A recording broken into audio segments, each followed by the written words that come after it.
Welcome to Brass Tacks. Today is 11th of September and we are going to do an analysis of the US invasion and occupation of Afghanistan. The Americans have just recently pulled out of the peace talks with Taliban.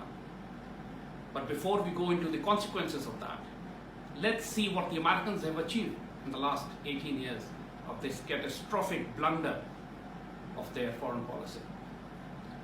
Almost $1 trillion lost. This is the most, not just it's the longest, one of the most expensive wars in the US history as well. The casualties in the battlefield are maybe 5,000 or 6,000 American troops, but that is not exactly the real figure.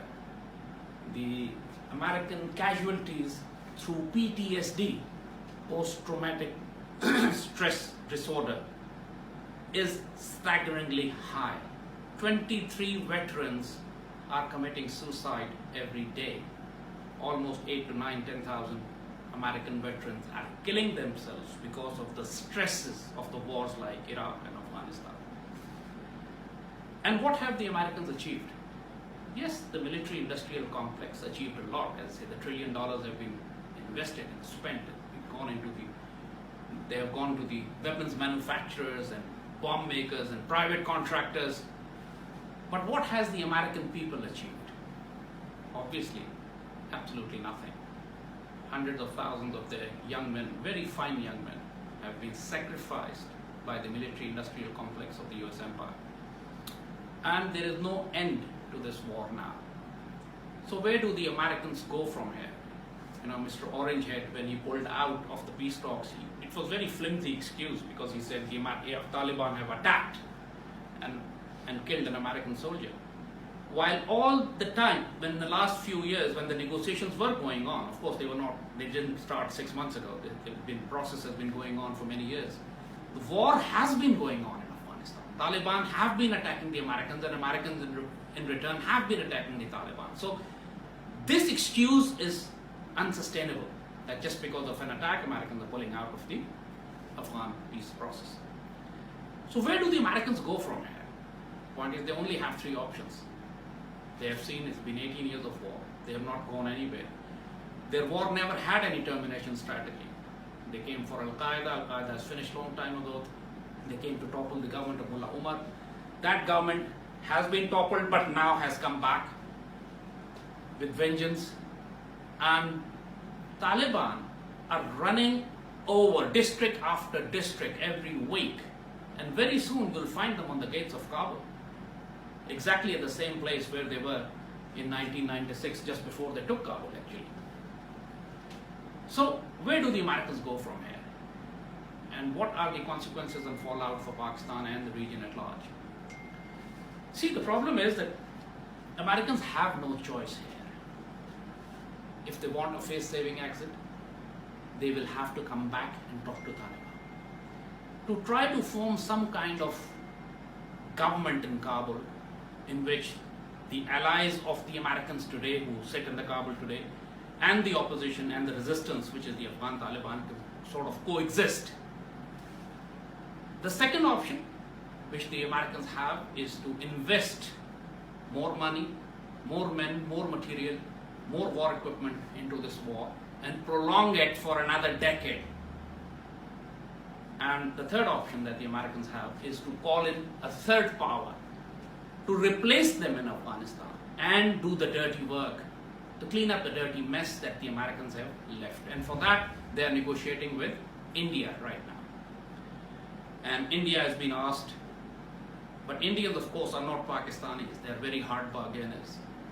They are shrewd negotiators.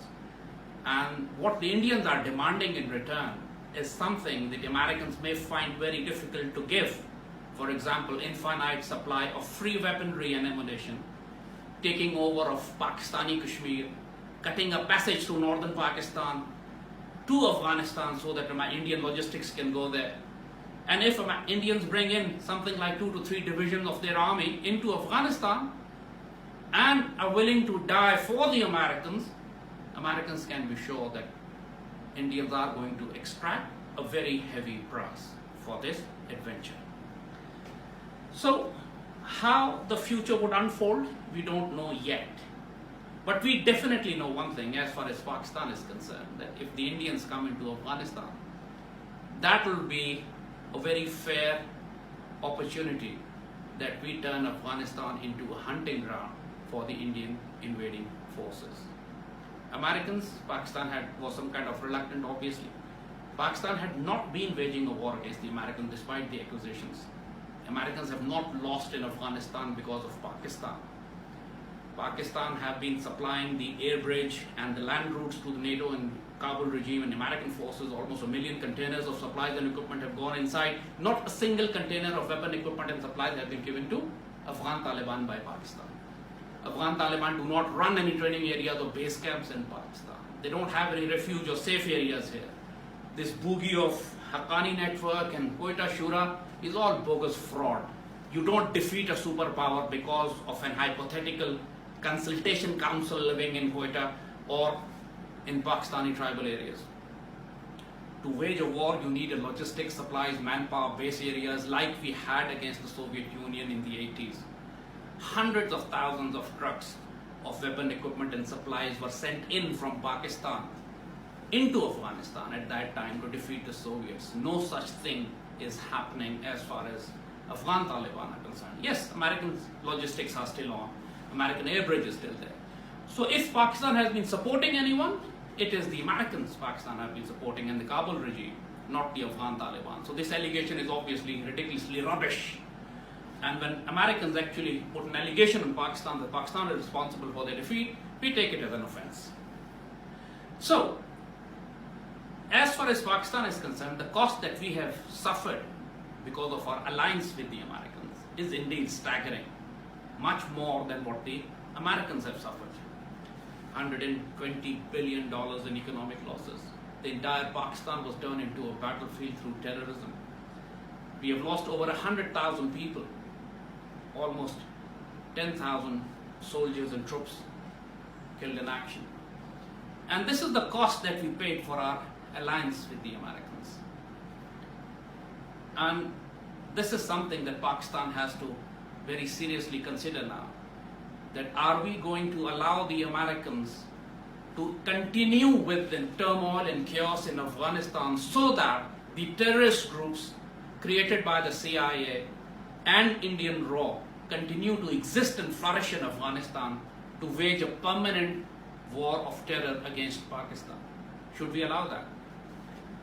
Or should Pakistan seriously get involved into Afghanistan? So far our reaction, so far we are passive.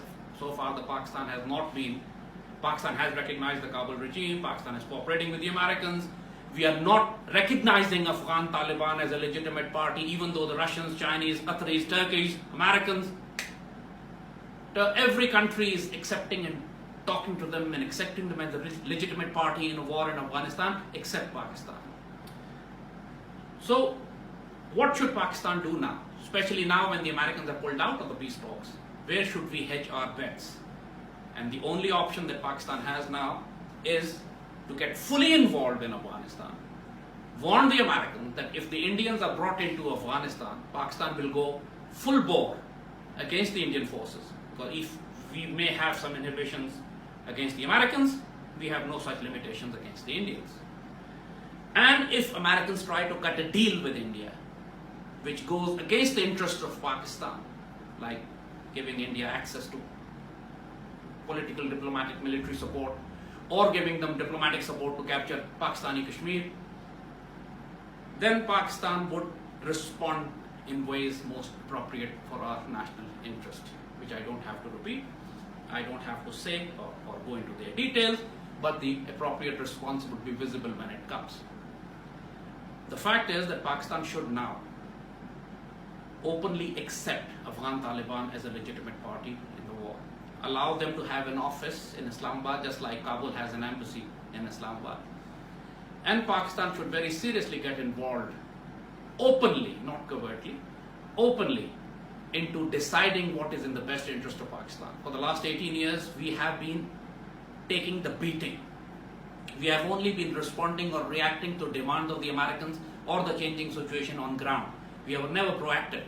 We never went into Afghanistan. to create a buffer zone to protect ourselves. In fact, instead, we developed again a reactive policy of fencing the border, which of course is hurting the Afghan Taliban as well, and the refugees, and even the flora and fauna and the animals who live on both sides of the border. That is not a solution. Fencing is not a solution. As we say, when a dog falls into a well, you cannot clean the well unless you take the dog out first. Pulling out the buckets of water is never going to clean the well. What Pakistanis have been doing is they've been trying to pull out the buckets of water while the American dog is still in Afghanistan. And now probably is going to be replaced by the Indian swines as well. So if that's the process,